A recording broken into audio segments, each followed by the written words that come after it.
All right, here we are in beautiful Port Colborne. We're working on this century home. We're doing a master bedroom and a master bathroom renovation with exposed brick, live edge, wood mantles and vanities, and steel baseboards. Give it an industrial look. Stay tuned.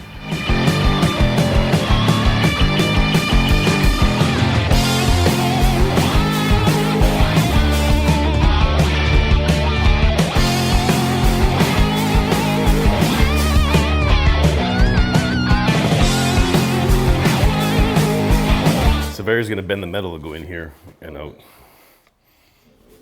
Challenge accepted, whatever. You want that done, I'll make it happen. I know you will. What do I get if I bend the metal to fit that? Fucking high five.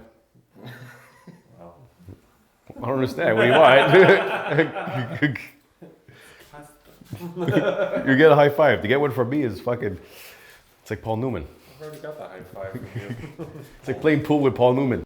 He is great. Geez, that old fat man. Look at the way he moves like a dancer. Paul Newman. I'll give you a barbecue sauce. What do you think? We can pull the plugs back and put the metal behind it? It's thin enough. What is this? Yeah. Just zip and you'll be able to pull it back. Should, but I don't mind. Well, I'll take a look. Whatever's. If anything, we'll just cut this a little bit more and then be able to bring it out. We'll be able to go back there. Okay. Okay, so all. Well, this is the fireplace stuff here too, eh? We're gonna install tomorrow. Don't lose this. So we're gonna figure out how we're gonna build it. The height. Basically, it's gonna go as height as we're allowed to. Like what they let us do. You can't go any. Wherever the max is, the minimum is. Sorry, is where we're gonna start for the height of this fireplace, and there'll be a top on it and a TV up there. Then we're gonna. I told myself we could do a shiplap with drywall. That little return, that little less shiplap. You know what I mean? Yep. That's tomorrow.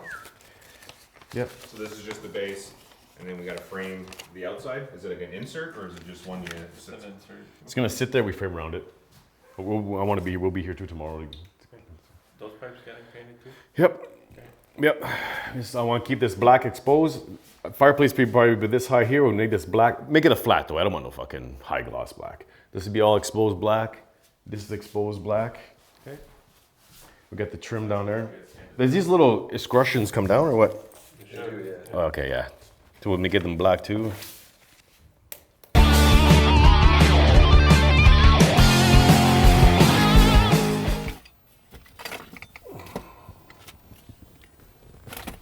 What the harder part of my job is? Looking good.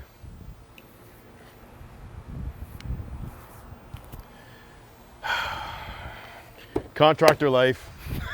Let me show you some stuff that annoys me. This is a stucco job here in Grimsby on a heritage home. First thing, overspray on the soffits. Annoying. I told them they could spray on the freeze board. I don't care, I'm capping it. As long as you wipe it clean when it's wet. Because I'll be recapping this. No, they left the stucco. Look at down here. This whole house was skim coated. Started with a smooth finish, then they're gonna add on their product. There's no excuses for all these ripples here. And I don't know if you can see it with your camera, but over here, you can see all the spray lines. It's like they mixed too much water or too much paint or whatever.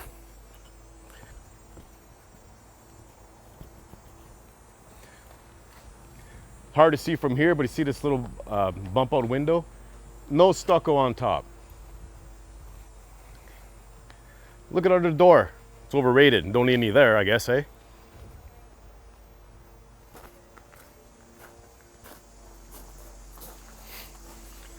Big section here, same thing. If you stand out, you can tell there's a big patch here. Way too much. What is it? Mixing too much water, you said? Too much water where they're mixing way too much water. Again, this was all skim coated with mesh, nice and flat. Look at all the bubbles here. It's coming out.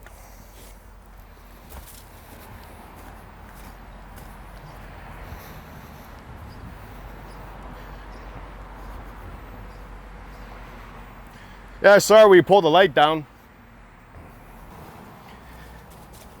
Look at these antiques. Little brackets that holds the shutter shut. Little piece of tape, stucco. Look at the other one. I gotta clean all that now.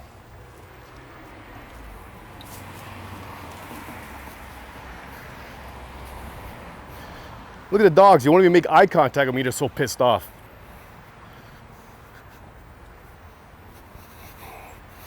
Same thing here. You see all the freaking spray marks. Oh no, we're gonna smooth this off for you. We're gonna give it a skim coat. We're gonna get some wire mesh. Everything is rough. Everything is bumped out. Everything's starting to bubble. Corners are starting to crack. This is wavy as fuck.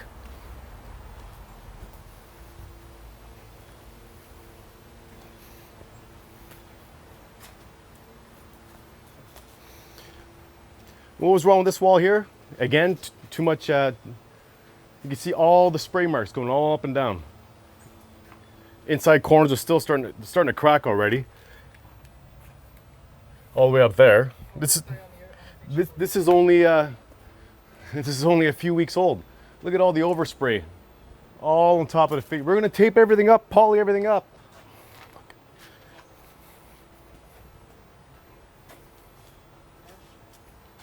Yeah, where is that mesh starting to stick out?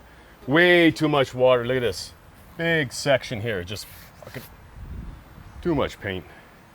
See it all over the field after. Over here, Yeah. Stand back here, you can see it all. all the mesh starting to get through. Every single window has all the tuck tape still there. And it's just wavy all the way up. Even the returns don't match. Yeah, it's okay if you spray the freeze board. I don't care, I'm recapping it. As long as you clean it up when it's wet. Oh yeah, we'll do that. Yeah. And what pisses me off, flagstone. Overspray, overspray, overspray.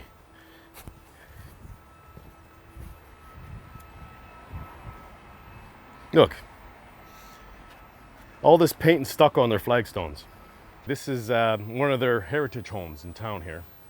And what had to be done here was to freshen up the stucco, but because there's only a certain way we can do it, it's got to look like it's authentic, back into whenever they did it, I don't know, 100 years ago.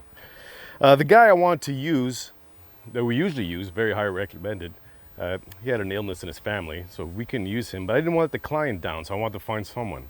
I did some research, some referrals, and we hired this company.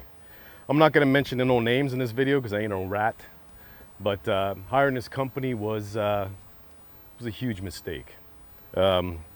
Everything I showed you was very annoying.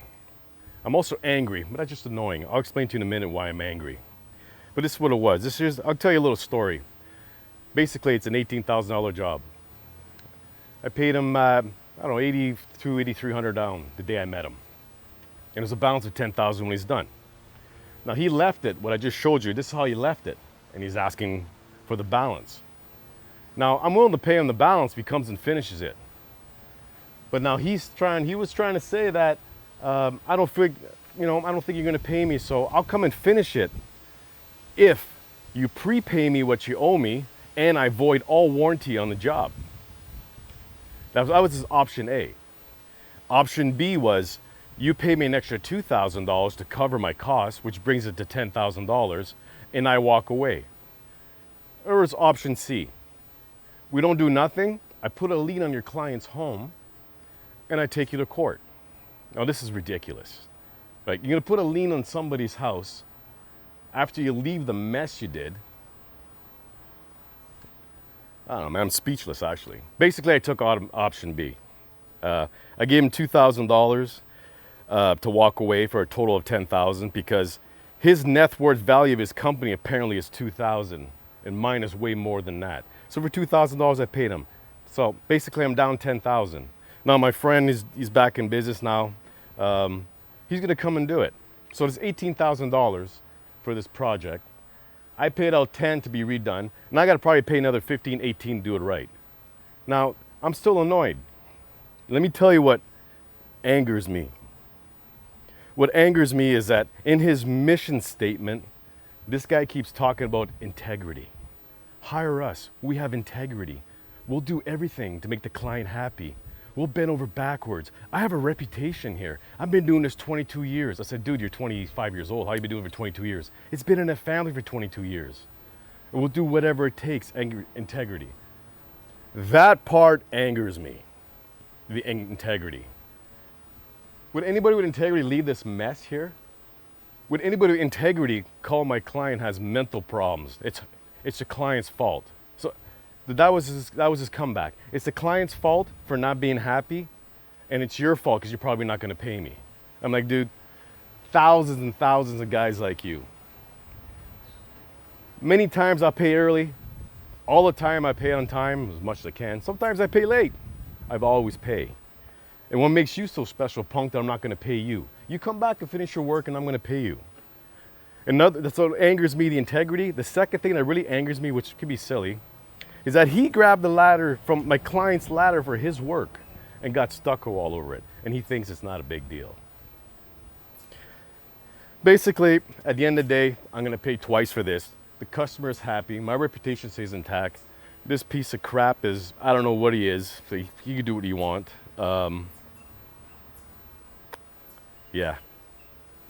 You say the trades are hurting, but this new generation stuff, you gotta stop, man. You gotta have some kind of morals and not just be, I don't know. I just got one thing left to say, really. I know the client's gonna be happy, I'm gonna be happy, and you, Mr. Stucco guy, fuck you.